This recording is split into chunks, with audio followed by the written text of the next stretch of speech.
Hello there. Thank you for staying with us and welcome to another edition of Channels Beam. I'm Victor Matthias. Now, October 20th, 2020 will be remembered in the annals of Nigerian history. A day soldiers shot live ammunition at protesters protesting against police brutality during a procession at the Lekki toll gate. Afterwards, social media was awash with conflicting reports as to the casualty figure and the figures of those who were injured during the shooting. Images and videos, some real while others doctored, were shared widely on social media, generating heated debates amongst users. So today on the program, we will be looking at how social media was deployed during the protest. But as always, we will first take a breather and see what made the social media trends in the past week.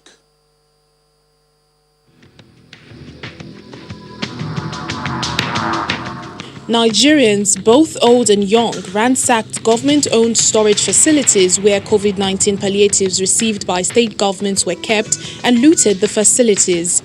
Some even went ahead to break into homes and private business premises to carry out the act, despite the presence of armed military and police officers.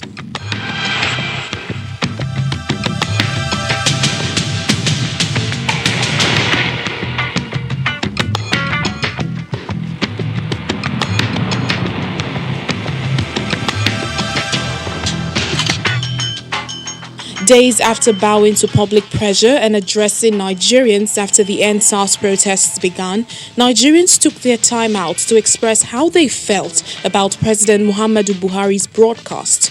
Mixed reactions trailed the broadcast as some took a swipe at the president for keeping mum on the Lekki toll killings, while others applauded the youth empowerment schemes he listed.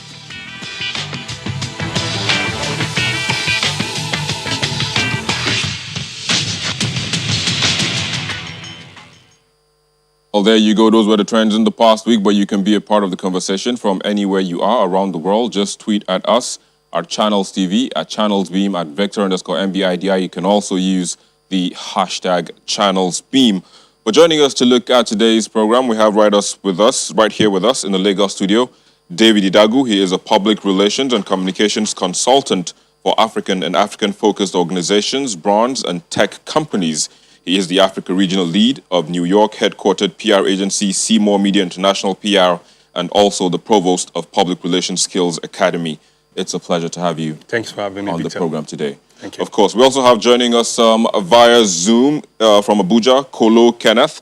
He is a development communication practitioner and public policy analyst.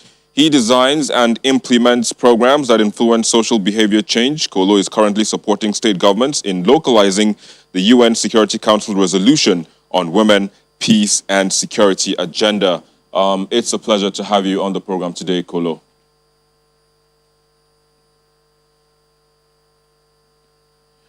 Well, let me just come back to you to kickstart this conversation for us. How would you say social media played a role during this 2-week period where young Nigerians were marching around the streets in Lagos and Abuja and other parts of the country demanding, for certain things, 545 as it has been hashtagged? What role do you think social media play? So social media played a very critical role in the sense that it amplified the voices of the youths in terms of what their demands were. So that was the good side of what social media did, but it also, had a negative side because it also amplified falsehood and fake news, which to a great extent triggered what has been happening the last 2 weeks in terms of people going out and vandalizing. And so social media was critical to amplify the voice and the demands of youths, which were legit, but at some point, became a negative. So are there instances when it became negative?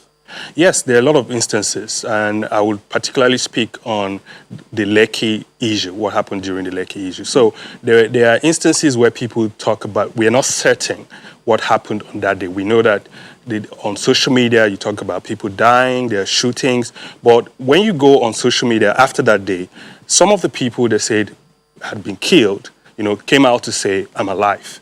And, because of the stories from social media, people were triggered, people were emotional and went out and started burning and started looting. So the instances of some fake news coming out there is actually distorting what is the real news and makes it difficult for everyone to know what is true and what is fake. All right, let me quickly go over to Zoom, where, of course, like I introduced earlier on, Kolo Kenneth, but we also have Najib Bello, who also has just joined us along the line. But Kolo, let me start with you. What was your impression as to the role social media, as well as now misinformation or fake news, as is usually called, played during this period?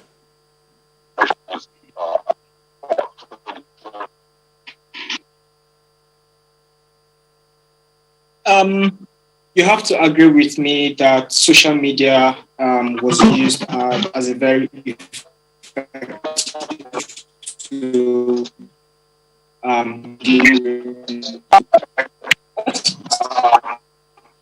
Kolo, Kolo, if you can hear me, we're really finding it difficult to hear you. First, social media was used for early warning. So prior to us becoming large scale. Hello? Yeah, okay, we were having difficulties hearing you. So if you could maybe restart your computer or reconnect your internet connection, and then again we'd come back to you. But let me quickly move to Najib. Najib, you're joining us also via Zoom from Lagos. Thanks again for being on the program. Thank you for inviting. Yeah, indeed, you're welcome. So, of course, we're looking at the role social media and also fake news and all of that played out during this 2-week period where Nigerians were actually making demands, legitimate demands, like David here in the studio just made mention about. But in your own view, what were the highs during this period while social media was being used? I think social media, like everyone has said, played a pivotal role in highlighting the issue of SARS, the things that were social media played a major role in highlighting issues, letting every person know what was happening. I think the highlight for me in this was how people were able to collaborate via social media and internet to just take care of people that are coordinated on, and make sure the message reached the whole world. It was hardly any part of something like inside was happening. So I think those were the highlights for me. People were able to be city to city, coordinate, arrange things together that showed that social media can do a lot for the young Nigerians in the future. Well, I mean, it seems today is one of those days where the internet just seems to be, not on your side. I mean, one of those things that also perhaps youths have to march in the streets as well to ask for better internet in this country. Yeah, you can lead that charge. But of course, so there's just been, like you said, the good and the bad, and I mean, misinformation on social media or fake news, sharing as fake news. Like you said, I mean, it's been with us for quite a while since the invention of social media. Yeah. But the thing is, it keeps coming back when there is a burning issue. Be it elections, be it, demands like this. Yeah. So that has also brought about the debate on social media. I've seen that the social media bill, should be passed. What do you think about that? So the social media bill, it's actually controversial for a couple of reasons. But what I would say when it has to do with fake news or the rise of fake news and misinformation, the challenge, what really gave rise, we should look at what really gave rise to fake news and alternative information. Silence, they say, is very loud. And when there is silence and there is a vacuum, people will seek alternative sources. So the fake news started coming up when people started distrusting traditional platforms, or when they started distrusting opinion leaders or even government platforms. So that in itself is what made people to say, I need to seek, out of curiosity, I need to seek other sources of news. So social media bill, as it were, is not to a great extent going to solve the problem of fake news. But some believe that they will be gagged if the bill goes on. Yep, they will be. Then the thing is, who are we going to trust with the information? Because when you say you're going to gag some people, now the people that we're going to be listening to, how are you sure people are going to trust them, and how are you sure that's not going to be manipulated? So that's why people will say when the social media bill is the conversation around the social media bill is had, there is the place of trust. People like, how are we going to trust sources? But there are people who have built trust over years. There are people who built their organizations based on trust, and it has been tested and trusted. Yeah. So now there's the rise also of citizen journalism. So people have data, people have phones, and they would also, want to talk about what is happening in front of them. So I think what we should be looking at, in addition, I really don't want to speak for or against the bill, because there are some good sides to the bill and there's some negative sides to it. However, what we should be looking at is how are we going to verify information? How would we ensure people take responsibility for the information they put out? Because whether the social media is gagged or not, the question is that when you see something happening or you see someone share information with you, you will naturally want to share it. But when you understand that it's a responsibility of you to share what is valid, then you would take responsibility for it.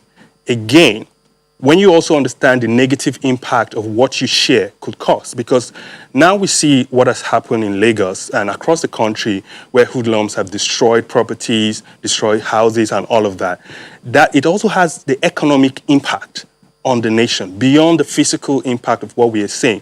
The country, even Lagos State, has lost huge amounts of money, and that has a trickling effect on everybody. So what you share, what you think you just share in front of in your house. So pretty much there's just that need for people to be quadruple sure. People need to take responsibility. People need to understand the impact of what this could cause, because it could lead to people losing their lives. It could lead to people losing their businesses.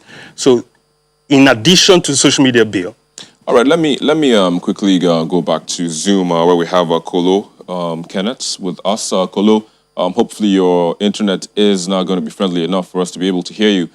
So earlier on you were making you were telling us about your thoughts as to how you think social media played a key role during this protests. You could come again. Yes, I was just trying to refer you to years even before the protests became large scale, that social media was used as an early warning tool, where you had people going on social media, be it Facebook or Twitter, to alert other people that certain members of the rogue police unit, SARS, were examining the issue that led to the protests. However, you see social media being used as an effective tool for mobilizing people across the country to go out and make one demand, just the same demand across board. Social media was also used particularly effectively to crowdsource a lot of things, from volunteers who would handle certain services to crowdsourcing funds to cater for a lot of things. Social media was also used for information, for sensitization, but also for communication, which is where I thought that the government did very poorly, because it didn't anticipate that non-state actors were going to utilize social media as effectively. And so in lagging behind, it lost out in controlling the narrative. And as soon as it became apparent that it was difficult to control the narrative amongst a large population of a generation that are stuck most of the time on their devices and hooked to the internet, then it was really difficult for them to get people off the streets. It was difficult for them to get the protesters to say, okay, we have heard you and we're going to do this. Even at that, where there have been concerns of the social media being used as a catalyst for the subsequent violence, trust me, Victor, this has nothing to do with the people who gathered together and decided to use social media for a just cause. It's totally impossible to fathom that people who would say we're using social media to have our voices heard will then decide that because what they're pursuing is being curtailed, they would now resort to violence. So, All right, we have seen Kolo, where narrative.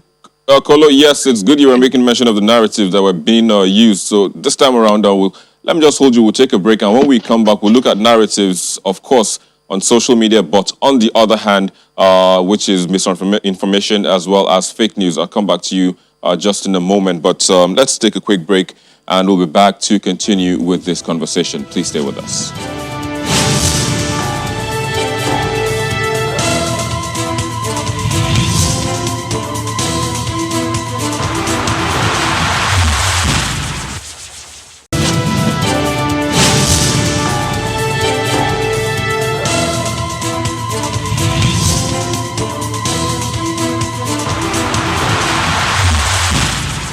Thank you for staying with us. We still have with us our panelists right here in the Lagos studio as well as via Zoom. But just before we went on the break, Kolo was making his submission as to how social media played a key role, but he also was talking about narratives. And Kolo, let me just quickly again come back to you to talk about narratives. What we saw again on social media was the fact that there were the negative as well as the positive narratives that were flying here and there. And of course, like David said, the negatives were what resulted into what we saw later on, the brigandage, by people all around the country. But in your own perception, how do you think we can stop this from happening moving forward? How do you control the narrative moving forward when you have a legitimate cause, like again David said, moving forward? How do you manage your information so that things don't pop up, here and there that do not represent what you're actually standing for? Victor, first of all, the government needs to put its act together. Prior to the EndSARS protest, we have seen instances where various arms of government have miscommunicated amongst themselves. We've seen a department or agency of government communicating something and the supervising ministry saying something else completely different. So we have seen a haphazard way of working where there isn't a unified communication strategy where all voices from government are saying the same thing. And this is the attitude that has been brought into everyday living as far as Nigeria is concerned. Now, capitalizing on the conversation is what certain elements, some people have said persons within government, some people have said persons with ulterior motives or certain interests. However, it is the failure of government to communicate effectively that has resulted in the mayhem that we are seeing. From the early days of the protest, there were calls I'm trying to understand how the inability of government to communicate resulted into the mayhem, Kolo. Now, if there's a channel of communication, there's a concern across the country. You expect leaders to address that concern, and not just the main asks, but to address the issues of empathy, to address the issues of security, to address the issues of okay, we actually hear you and we understand, and this is what we're doing. Now, not effectively communicating that we have heard you and these are the steps that we're taking in place in a month. Something is going to happen over the course of 3 months. You will see effective change in policy or a change in direction as far as the operationalization of the police is concerned. We haven't seen anything like that. There have always been calls about community policing, for example. Community policing is basically not taking away the work of policing away from the Nigerian police, but to ensure that there's that level of social cohesion and trust between the people and the police. When there is trust, there's an easier channel for intelligence gathering. There's an easy channel for communication. People are able to understand how the police work, and the police is able to understand how to deal with people as a service delivery organization. This is absent. And we have constantly seen how government has shied away from addressing this issue. Come out and show the people that you get what the people are asking for, and you are deliberately putting steps in place to address those concerns. That is when people will accept that government is working. That is when people will also see that government is trying to put something in place, but it is facing certain challenges, and that is when people can accept that they need to give government time. But if government is saying over years consecutively that they're going to address an issue, and it is not being addressed, what it simply means is that they're only saying it without following up with action. So, Kolo, this time around, there's been, changes have already been made. The government has made a move. The president has spoken. There was a statement again by his media aide just yesterday. I guess, it's not in doubt that the government has heard because of all these changes that have been made. So hopefully this time around, it will be, action will be put to all of the words that have been put in just in detail. I just wanted to say that hopefully they would walk the talk. But I have to say thank you for joining us today on the program. Thank you very much, Victor. I really hope that this time around they're going to walk the talk, because we have seen instances where the aides of the president have rubbished people's concerns. So to make a turnaround and want to come and appeal.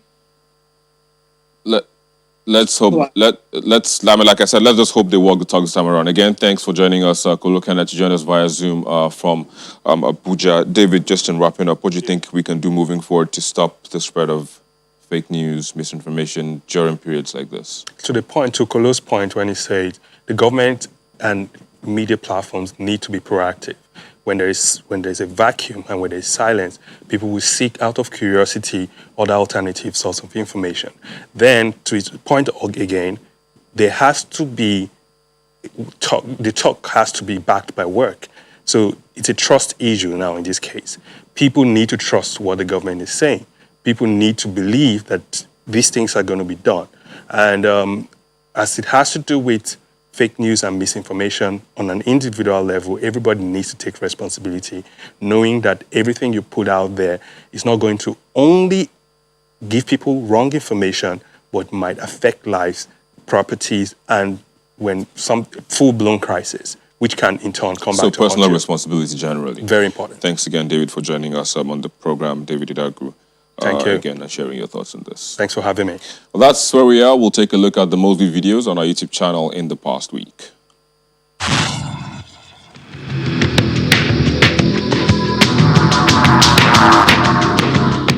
Popular musician Mr. P kicks off this week's most viewed videos with his declaration that the government messed with the wrong generation during the EndSARS protests at the Lekki tollgate. I shouldn't be here in the first place, but I'm here for the people. Trust me. I might live in a good house, I might have nice cars, but these people, do you have nice cars? No! They don't. No! They don't live in a good house, they don't even live in a good environment. For me, I will say it, the government messed with the wrong generation. And the orders. It is followed in fourth place by the address by President Buhari in light of the EndSARS protests. I therefore call on our youth to discontinue the street protests and constructively engage government in finding solutions. Third spot sees a third new entrant into the charts, this time in Benin City, where hoodlums allegedly broke inmates out of a correctional center.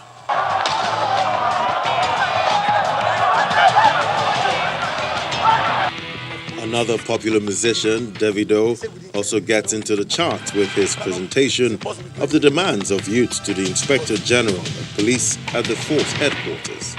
In line with the new Police Act, which they just signed, even before this, psychological evaluation and retraining of all disbanded SARS officers before they can be redeployed. While we head back to Edo for the most viewed videos where protests turned bloody as hoodlums attacked peaceful protesters.